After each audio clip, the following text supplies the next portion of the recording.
କଳାହାଣ୍ଡି ଜିଲ୍ଲା ଲାଞ୍ଜିଗଡ଼ ବ୍ଲକ ଲାଞ୍ଜିଗଡ଼ର ମା ଠାକୁରାଣୀଙ୍କ ଚୈତ୍ର ଘଣ୍ଟ ଯାତ୍ରା ରବିବାର ମହାସମାରୋହରେ ସମ୍ପୂର୍ଣ୍ଣ ହୋଇଯାଇଛି। ଲାଞ୍ଜିଗଡ଼ ଇଷ୍ଟଦେବୀ ମା ଠାକୁରାଣୀ ଗତ 9 ଦିନ ଧରି ଦାର ଦାର ବୁଲି ଭକ୍ତଙ୍କୁ ଦର୍ଶନ ଦେଲା ପରେ ଆଜି ରବିବାର ସକାଳେ ନିଜ ଆସ୍ଥାନ ବିରାଜମାନ କରିଛନ୍ତି। ପୂଜକ ଭକ୍ତଙ୍କ ପିଠିରେ ମାଙ୍କୁ ଆସ୍ଥାନକୁ ନେଇଥିଲେ। ମା ଠାକୁରାଣୀଙ୍କ ଘଣ୍ଟ ଯାତ୍ରା ଦ୍ୱିତୀୟ ତିଥିରୁ ଆରମ୍ଭ ହୋଇଥିବା ବେଳେ ଲାଞ୍ଜିଗଡ଼ ରାଜବାସରୁ ମାଙ୍କ ଘଣ୍ଟକୁ ଶୃଙ୍ଗାର କରି ଗାଁ ମଝିରେ ଥିବା ମନ୍ଦିରକୁ ଅଣାଯାଇ ପୂଜା ଅର୍ଚ୍ଚନା କରି ପୂଜକମାନେ ଆହ୍ୱାନ କରିଥିଲେ। ଜମ୍ବେଶ୍ୱର ପୂଜାରୀ ମାଙ୍କ ଘଣ୍ଟକୁ ମୁଣ୍ଡରେ ବହନ କରିଥିବା ବେଳେ ମାଙ୍କ ମୁଖ୍ୟ ପୂଜକ ଅଭିମନ୍ୟୁ ପାତ୍ର ମାଙ୍କ ପୂଜାର୍ଚ୍ଚନା ସହିତ ଘଣ୍ଟ ସାଙ୍ଗରେ ଅଞ୍ଚଳ ବିଭିନ୍ନ ଗାଁ ପରିକ୍ରମା କରିଥିଲେ ଏବଂ ଭକ୍ତମାନେ ମାଙ୍କୁ ଦର୍ଶନ କରିଥିଲେ। ଦୀର୍ଘ 8 ଦିନ କାଳ ବିଭିନ୍ନ ଗାଁକୁ ଯାଇ ଭକ୍ତମାନଙ୍କ ଘରେ ପୂଜା ପାଇବା ପରେ ନବମ ଦିନ ନିଜ ମନ୍ଦିରରେ ଗୋଟିଏ ଦିନ ପାଇଁ ବିଶ୍ରାମ ନେଇଥିଲେ।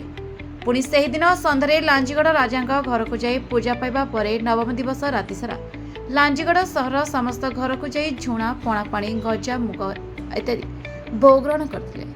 ରବିବାର ଉଦ୍ଯାପନୀ ଦିବସରେ ମାଙ୍କ ସେବକ ପୂଜାରୀପଡ଼ାରୁ ଏକ ବିରାଟ ଆଡ଼ୁଆରେ ମାଙ୍କୁ ମନ୍ଦିରକୁ ଆଣିଥିଲେ। ଗ୍ରାମର ପ୍ରତ୍ୟେକ ପଡ଼ାବାସୀ ନିଜ ଦ୍ୱାର ସାମ୍ନାରେ ଚିତା ଆଙ୍କି ଘଣ୍ଟା ଶଙ୍ଖ ଖୋଳତାଳ ବାଦ୍ୟରେ ମାଙ୍କୁ ସ୍ୱାଗତ କରି ଭୋଗ ଅର୍ପଣ କରିଥିଲେ। ମାନସିକଧାରୀମାନେ ବୋଦା କୁକୁଡ଼ା ପାରାବଳି ମଧ୍ୟ ଦେଇଥର ଦେଖିବାକୁ ମିଳିଥିଲା। ମା ଠାକୁରାଣୀ ପରେ ନିଜ ଆସ୍ଥାନକୁ ଆସିବା ସମୟରେ ଭକ୍ତମାନଙ୍କ ପିଠିରେ ଚଢ଼ି ନିଜ ଆସ୍ଥାନରେ ବିରାଜମାନ କରିଥିଲେ। ମା ପିଠି ଉପରେ ଚଢ଼ି ଆସିଲେ ବିଭିନ୍ନ ରୋଗଶୋକ ଦୂର ହେବା ସହିତ ଶାନ୍ତିମୟ ଜୀବନଯାପନ କରିବାର ବିଶ୍ୱାସ ରହିଛି। ମନ୍ଦିରକୁ ଆସିବା ପରେ ଗ୍ରାମର ସମସ୍ତଙ୍କ ଘରୁ ଶସ୍ୟ ସଂଗ୍ରହ କରାଯାଇଥିଲା। ସେହି ଶସ୍ୟକୁ ମାଙ୍କ ଘରେ ପୂଜା ଅର୍ଚ୍ଚନା କଲା ପରେ ଭକ୍ତମାନଙ୍କ ମଧ୍ୟରେ ବାଣ୍ଟି ଦିଆଯାଇଥିଲା। ସେହି ଶସ୍ୟକୁ ରଖି ଅକ୍ଷୟ ତୃତୀୟାରେ ବାହାର କରି ଜମିରେ ଦେଲେ ଭଲ ଅମଳ ହୁଏ ବୋଲି ମଧ୍ୟ ବିଶ୍ୱାସ ରହିଛି। ମା ଠାକୁରାଣୀଙ୍କ 9 ଦିନ ଧରି ଏହି ଘଣ୍ଟ ଯାତ୍ରା ମହା ଆଡ଼ମ୍ବର ସହିତ ପାଳନ ହୋଇଥିବା ବେଳେ ମନ୍ଦିରକୁ ଆଲୋକମାରେ ସୁସଜ୍ଜିତ କରାଯାଇଥିଲା।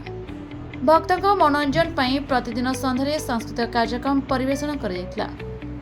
ଏହି ଯାତ୍ରାକୁ ଶାନ୍ତି ଶୃଙ୍ଖଳା ସହିତ ପାଳନ କରିବା ପାଇଁ ମା ଠାକୁରାଣୀ ପୂଜା କମିଟି ପକ୍ଷରୁ ବ୍ୟାପକ ବନ୍ଦୋବସ୍ତ କରିଥିଲେ।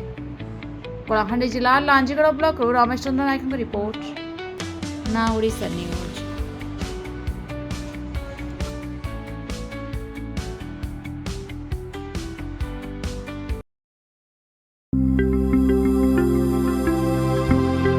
लेटेस्ट न्यूज अपडेट पाई www.naodisha.com को लॉगिन करंतु।